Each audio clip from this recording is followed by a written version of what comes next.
This is a special edition of Late Night Health. I'm Mark Alyn. We're joined by our friend, Dr. Ken Redcross. Uh, Dr. Redcross is a concierge physician based in New York. And we're going to talk today about the holidays. We're going to talk about blood sugar and the fact that, I can't pass a plate of chocolate if Right. my life depended on it. And that's true, isn't it, Dr. Redcross? That It is. It eating too is. It's much not so chocolate, easy. yeah, it might make my life miserable or could even end it. Well, and it can also make it a little bit better too, Mark. If it's dark chocolate, everyone, dark chocolate, good for your heart. Once again, not a plateful, but a little bit during the holiday season may actually do you some good. What can people do to avoid sugar? I mean, we know that sugar is I think you and I have talked about it. It's as Yeah. addictive as cocaine It's or a very heroin. addicting. Yeah, it's very addicting, everyone. And I think, Marcus, just thank you for having me on today because now we can really face think about it, everyone either listening or watching. What is your relationship with sugar? In other words, how big a part does it really play in your life? And the reason why that's important now, we just finished a holiday, Halloween, and then we have Thanksgiving coming and Christmas coming, and all of these holidays, everyone, are filled with sugar. Not sugar like you're thinking white sugar that's obvious, but full of potatoes and yams and stuffing and things that we don't really think about. So now is the time, Mark, to say, what is your relationship with sugar and what can we do? And what are some of those warning signs we need to kind of be aware of should our sugar be elevated and we don't even know it? Are there supplements that can help block the sugar and the carbs? I mean, you're talking about, like yams. Everybody loves yams, everybody but me. I don't know Yeah, yeah. why. Not a fan. But is there something that we can do so that we can enjoy the holiday and make sure that we're still healthy? I mean, I think the best way is to just avoid too much carbs. Yeah, yeah, yeah. And being careful with the carbs. Look, and that's a good question. So as opposed to thinking about something to block the sugar, let's think of something that can actually help to support the blood sugar. In addition to watching what we eat. One of my favorites, Mark, it's a plant bark. It's called berberine. And berberine is special to everyone. It's actually the bark of the golden seal plant, an Oregon grape, another herb. And I mentioned berberine in particular because the studies showed that not only did you get a benefit for your blood sugar, but it also helped that LDL cholesterol, Mark, which is what we do not want to have circulating in our system. So this is important as we're talking about things that can help to support our blood sugar. And like I always talk about the patient doctor bond, when you're thinking about how you're going to get your berberine, you need to know the source, the supplement company, the bond. One of the companies that I trust that I always talk about is Healthy Directions. Like you create that bond with your doctor that you should have. You need to have a bond with your supplement company, kind of like I do with Healthy Directions when it comes to berberine, because they've done the heavy lifting for the formulas and things that we all need to understand. So when you talk about that, Mark, berberine's a big one. Then there's also cinnamon's been shown in certain studies to be supportive for blood sugar. Chromium, the banana leaf, which is another supplement which is really well known in the Far East, and so Which forth. So one? there are What some things. I'm sorry, doctor, did you say banana leaf? Banaba leaf, Oh, everyone. Thank you for stopping me there, Mark. So I didn't want anyone to start picking up bananas and trying to find the leaves. No, yeah. banaba leaf. It's really well known. My friends in the Philippines already knew about it. It's actually from the Philippines and the in East Asian Mhm. areas where they're very familiar. So once again, these are things, Mark, that aren't necessarily direct sugar blockers, but these are things that help support your blood sugar. And the reason why it's important to talk about it now, Mark, is that there's a good chance that people listening or watching our show right now, one of you listening and watching have elevated blood sugars and don't even know it. Don't even know it. So this is why it's important during this show. And thank you, Mark, once again for providing a place to talk about this to your listeners and viewers, because 96 million of you out there have elevated blood sugars and don't know it. And so hopefully today We'll talk on a couple of signs and symptoms that you should be aware of. One of the things we talk about blood pressure. High blood pressure is the secret disease. Is Yeah. this the same thing? We're talking about diabetes or pre-diabetes. Right. Right. So it's important that you point that out because as we talk about an elevated blood sugar, everyone, let's recognize sugar is not all evil. Sugar is our energy molecule. It's when our body uses it out of balance or we're overdoing it in a sense. And to your point, the blood sugar issue is not only a diabetes problem, it's a hypertension or high blood pressure problem, it's a cholesterol problem. It's a problem that can damage blood vessels that go to our heart to cause heart attacks or strokes. So this is an important topic to not only be aware of, but kind of get out there and think about some of the things that we can do to balance it. During the holidays, getting together with family, which can be arduous at best. Yeah. Um, you Well know, put, Mark. Well put. Uncle Harry always wants to grab you by the cheek and say, "Ooh, what a good boy. You're 60 Right. years old." And Uncle Harry Right. is still grabbing your cheek. Um, Yes. and you've got the smelly aunt.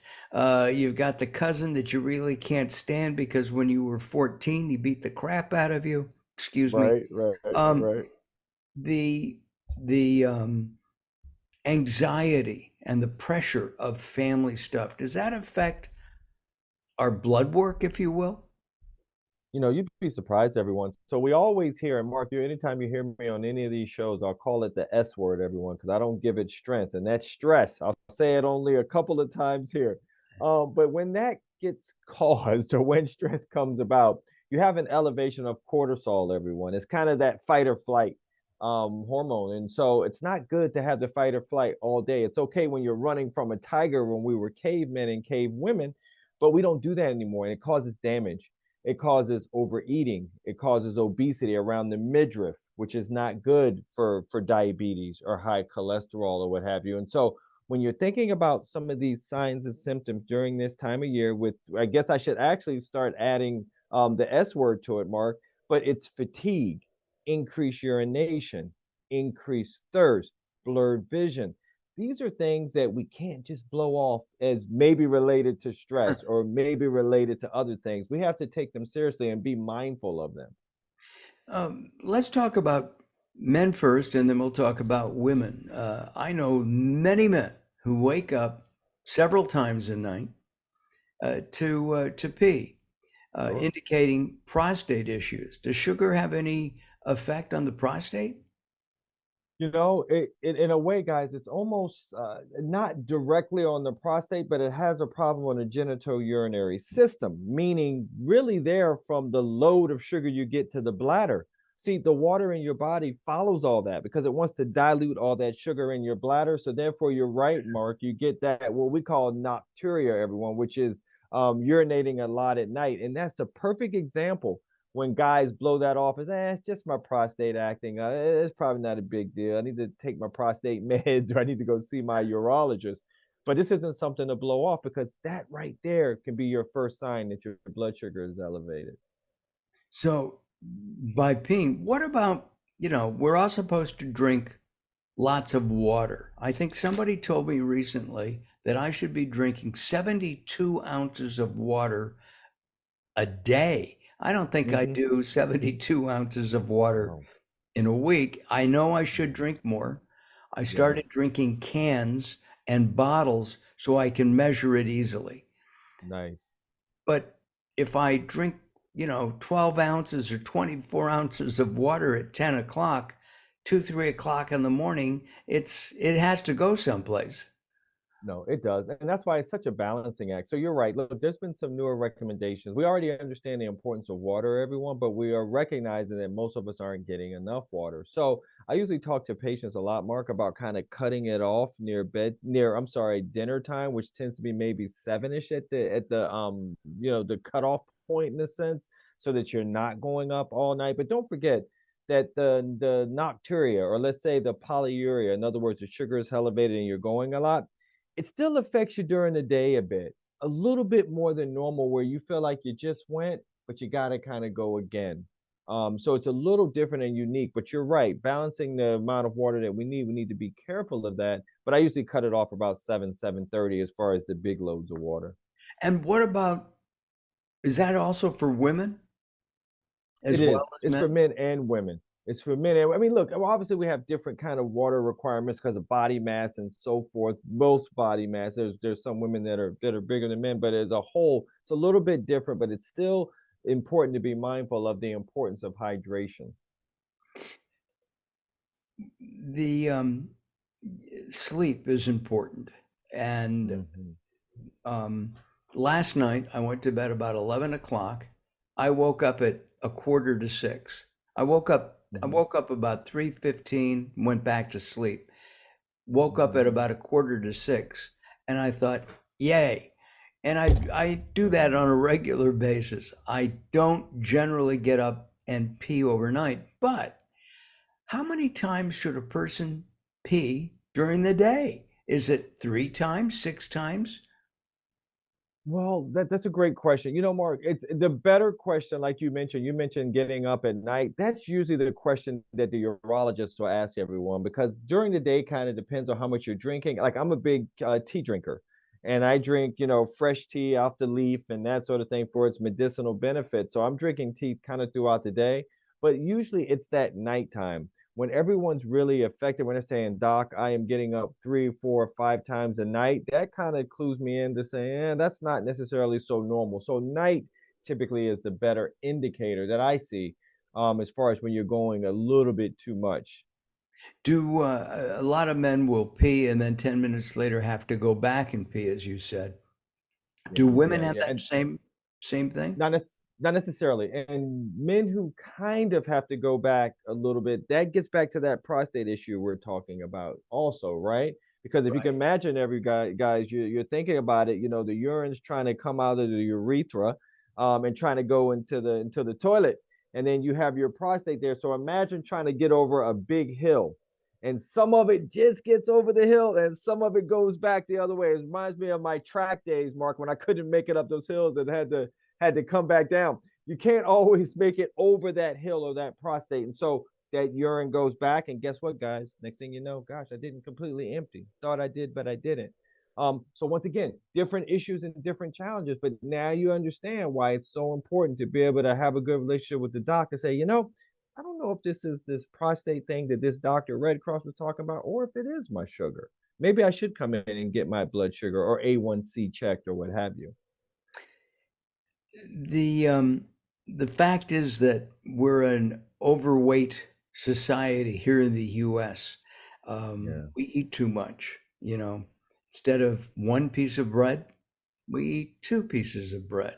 Um, true. we eat too much sugar, lots of carbs. What about protein? Is there a balance between protein and carbs that we need to watch to keep our sugar levels in check?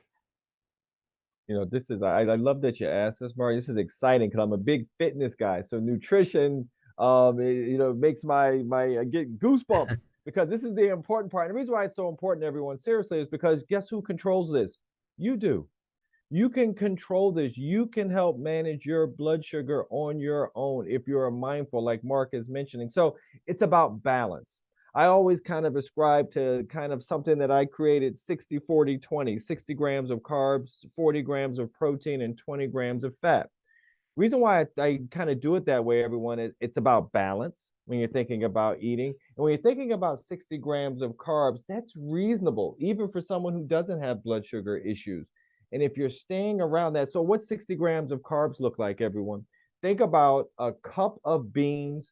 Actually, better yet, think of a half a cup of beans with a cup of rice. That's 60 grams of carbs. Think about that. And then think about when you go to your next Chinese food restaurant and you go there and you eat the whole pint or actually the whole quart. I shouldn't even say a pint's Yeah. probably okay, but a whole quart. So that's back to that balance, Mark, when we're talking about how we manage our carbs and which carbs you choose.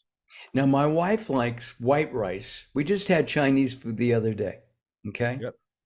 and I like actually it was Thai food, and I love purple Oh, I rice. love Thai food. Okay, Love it. it Yeah. tastes it to me. It tastes good. I don't care. I never liked white rice. I Yeah. don't know Yeah. why. Um, is there any difference? Do you know? Yeah, there is. Look, white rice, everyone, typically is enriched, meaning that, look, there's no nutritional value.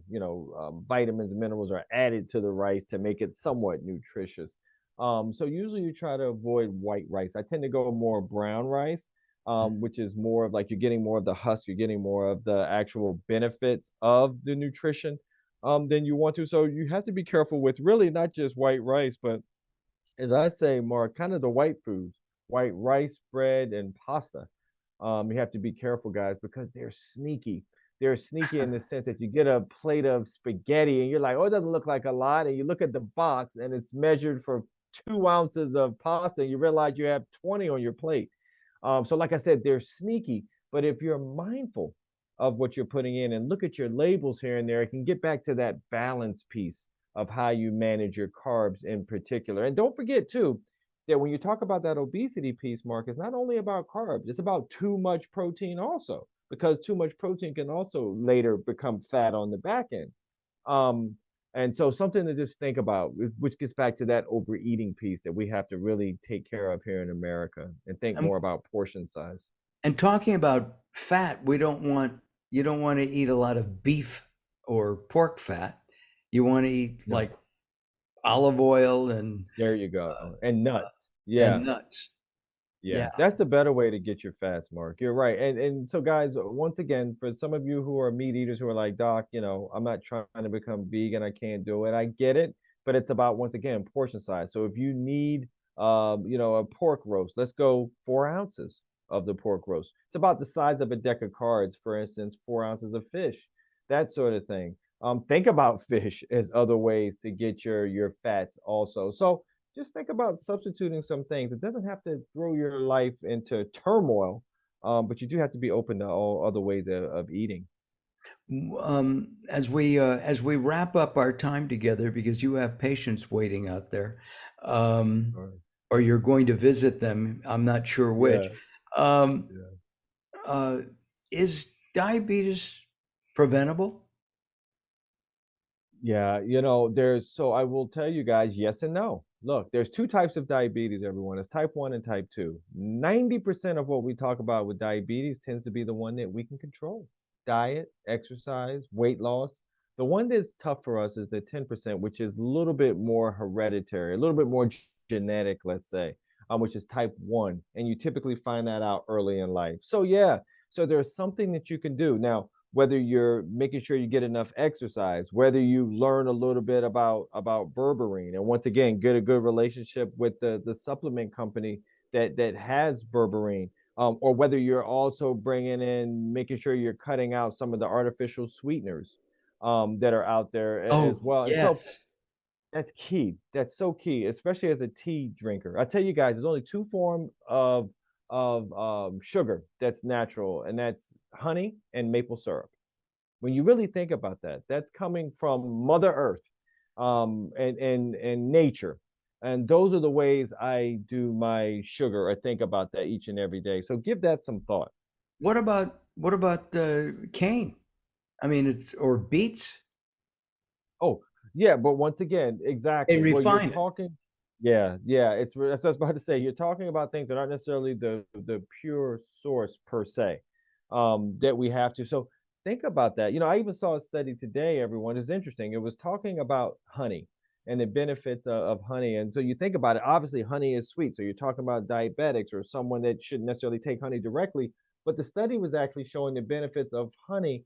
Yes, there's a sugar elevation, but there's organic compounds that are also beneficial, maybe for cholesterol and other things. So they were swapping out other sugars that people were putting in their diet. So it's fascinating when you think about more natural ways to manage your sugar, which is the reason why I mentioned chromium and berberine and those things. Let's think about some things that are closer to the earth, that don't require that prescription pad.